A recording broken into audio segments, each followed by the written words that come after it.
Welcome to basics news. Medchal జిల్లా Ghatkesar municipal NFC నగర్లో గల నేటి mother Teresa colleges of pharmacy, Aditya college of pharmacy ఆధ్వర్యంలో నేషనల్ ఫార్మా వీక్ సెలబ్రేషన్స్ ఘనంగా నిర్వహించారు. ఈ కార్యక్రమంలో భాగంగా మండలంలోని ఏదులాబాద్ గ్రామంలో శుక్రవారం ఉదయం ఆరోగ్యంపై అవగాహన కార్యక్రమం నిర్వహించారు. ఈ సందర్భంగా విద్యార్థులు అధ్యాపకులతో కలిసి ఉత్సాహంగా పాల్గొని గ్రామంలో బాబు జగజ్జీవన్ రామ్ చౌరస్తా నుండి బస్తీల గుండా ర్యాలీగా బయలుదేరి గ్రామ వార్డు కార్యాలయం మీదుగా సాయిబాబా మందిరం చౌరస్తాకు చేరుకొని మానవహారంగా ఏర్పడి ఆరోగ్యంపై ప్రజలకు పలు సూచనలు చేశారు. ఈ సందర్భంగా ప్రిన్సిపాల్ అరవింద్ రెడ్డితో పాటు పలువురు మాట్లాడుతూ ఈ రోజులలో చాలామంది ప్రజలకు హై బీపీ, డయాబెటీస్ లాంటి వ్యాధులు ప్రబలి వాటిని ఎలా ఎదుర్కోవాలో తెలియక దీర్ఘకాలంగా వ్యాధి బారిన పడుతున్నారని ఆందోళన వ్యక్తం చేశారు. వాటిని ఎలా ఎదుర్కోవాలో ఈరోజు గ్రామీణ ప్రజలకు అవగాహన కల్పించామని అన్నారు. ఈ కార్యక్రమంలో vice principal Ramachandar, Zeenat, Roohi, doctor Pradeep, doctor Sudhakar, విద్యార్థులు, అధ్యాపకులు కలిసి ఉత్సాహంగా పాల్గొని ఆరోగ్యంపై ప్రజలకు అవగాహన కల్పించారు.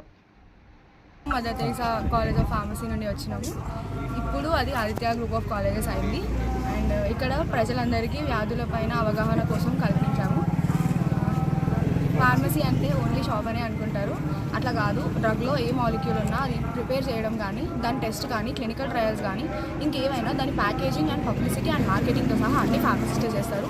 సో ఫార్మసీ అంటే ఓన్లీ అదొకటే కాదు, ఇంకా చాలా ఉంటాయి. క్లినికల్ ఫార్మసీ ఉంటుంది, రీసెర్చ్ ఫార్మసీ ఉంటుంది, ఇంకా చాలా సెక్షన్స్ ఉంటాయి. అండ్ వీటన్నిటిపైన కూడా ప్రజలకి అవగాహన కల్పించారు. అంటే ఎలాంటి స్పందన వచ్చింది ప్రజలలో మీరు తిరుగుతున్నప్పుడు? మంచి స్పందన వచ్చింది. ఇంకా మా కాలేజ్కి ఇంకా మంచి పేరు వస్తుందని కోరుకుంటున్నాను.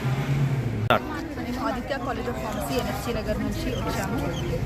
ఇక్కడ 64th నేషనల్ ఫార్మసీ వీక్ సందర్భంగా అవేర్నెస్ క్యాంపెయిన్ నిర్వహించాము ఆన్ నాన్ కమ్యూనికబుల్ డిసీజెస్. ప్రతి ఇంటికి వెళ్ళి మా పిల్లలు ఈ వ్యాధులు ఎలా వస్తాయి, దాన్ని ఎలా అరికట్టాలి అన్నది చెప్పారు. అండ్ ఈ విలేజెస్ నుంచి మంచి రెస్పాన్స్ వచ్చింది. మా పిల్లలందరూ B pharmacy, PharmD and M pharmacy పిల్లలు దీంట్లో పాల్గొన్నారు. ఈ విలేజెస్ అందరికీ మేము మా తరపున ధన్యవాదాలు తెలియజేస్తున్నాము. ఇప్పుడు కొత్త కాలేజ్ పేరు మార్చడం జరిగింది. Aditya college of pharmacy Ghatkesar మండలంలోని ఎన్ఎఫ్సి నగర్ పరిధిలో B pharmacy 400 members, PharmD 60 members, M pharmacy 120 members రావడం జరిగింది. వాళ్ళు అందరినీ తీసుకొని ఏదులాబాద్ గ్రామంలో ప్రతి ఒక్కరికి అవగాహన సదస్సు నిర్వహించడం జరిగింది. ఈ కార్యక్రమం ఫార్మసీ వీక్ సెలబ్రేషన్స్లో భాగంగా we are the advocates of vaccination అనే థీమ్తో ముందుకు రావడం జరిగింది. మేము దాంతో అందరికీ అవగాహన కల్పిస్తూ ఆరోగ్యంగా ఉండాలని అందరికీ ప్రజలకు అవగాహన కల్పిస్తూ మా పిల్లలందరూ ప్రతి ఒక్కరూ గ్రామ ప్రజలకు తెలియజేయడం జరిగింది. Thank you. National pharmacy week సందర్భంగా మదర్ తెరిసా ఫార్మసీ కాలేజ్ పిల్లలందరం కూడా ర్యాలీ తీయడం జరిగింది ఏదులాబాద్ విలేజ్లో. ఇక్కడ ఈ గ్రామంలోని ప్రజలకి వివిధ రకాలైనటువంటి డిజీజ్ గురించి, అవేర్నెస్ గురించి చెప్పడం జరిగింది.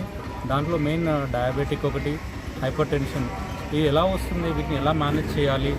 కాబట్టి దీని గురించి ఈ రోజులలో ఎక్కువ వరకు కూడా డయాబెటిక్, ప్రతి ఇంట్లో కూడా ఒక డయాబెటిక్ వ్యక్తి తయారవుతున్నాడు, హైపర్ టెన్షన్ వ్యక్తి తయారవుతున్నాడు. కాబట్టి వీటికి అవేర్నెస్ చాలా ఇంపార్టెంట్. దాని గురించి ఈరోజు మా పిల్లలందరూ కలిసి ఉపాధ్యాయ బృందంతో అందరూ వచ్చి బీ ఫార్మసీ, ఎం ఫార్మసీ మరియు ఫార్మడీ పిల్లలు అందరూ కలిసి స్టాఫ్తో పాటు అందరం కలిపి ఇక్కడ ఊర్లో ఉన్నటువంటి ప్రతి ఇంటికి వెళ్ళి ఇక్కడ అందరికి కూడా అవేర్నెస్ చేయడం జరిగింది. దీంతో వాళ్ళకి కొంతవరకు అవేర్నెస్ కలుగుతుంది. దాని గురించి ఈ వ్యాధి ఎలా వస్తుంది, ఎలా అరికట్టాలి, మన లైఫ్ స్టైల్ ఎలా మార్చుకోవాలి, వీటన్నిటి గురించి కూడా ఇక్కడ అవగాహన చేయడం జరిగింది. ఇక్కడ మాకు ఊరి ప్రజలందరూ కూడా సపోర్ట్ చేయడం జరిగింది.